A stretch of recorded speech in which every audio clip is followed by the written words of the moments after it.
Good afternoon, Bluebeamers. My name is Troy DeGroot with U Chapter 2, and I'm excited to partner with the team at Brighter Graphics to deliver world-class Bluebeam training and customization services so you can get the most out of your Bluebeam investment. I'll cover how to show and hide tools you may not even know exist, and then some tips on how to use them as well. So let's jump into Bluebeam here.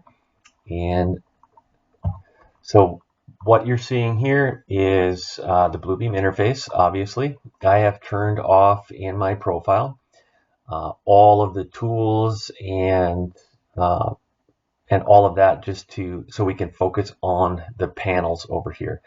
So in Bluebeam Revu, you'll notice on the side, depending on which profile you're in, I am in the Review Advanced, but I've modified my profile for this presentation, turned a bunch of stuff off, and actually put all of my tools panels on the left side here. When you open Bluebeam, you might see some of these tools on the left.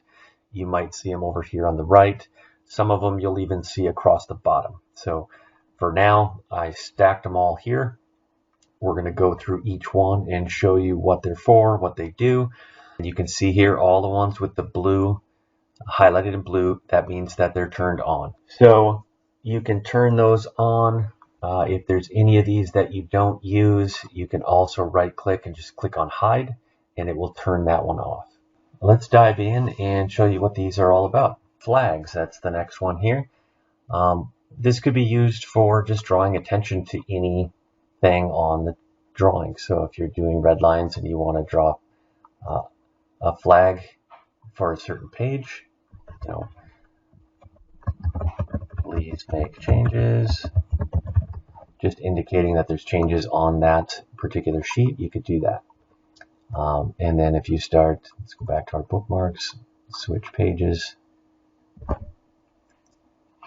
back to our flags, and when I click on that flag, it'll bring me back to that page where I flagged it. You can also add different flags in here as well. If I wanted to click here on, let's say, a form that I want signed, I can just place that flag and type in my note. Please sign here.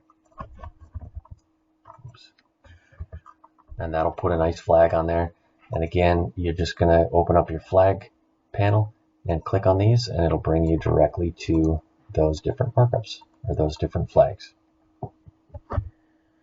Thanks for joining us. I hope you guys took notes and enjoyed the detailed introduction to Revu's tool panels. Reach out to Darren and his team at Brighter Graphics to learn more about additional licenses of Revu Extreme or the small investment of upgrading your existing seats.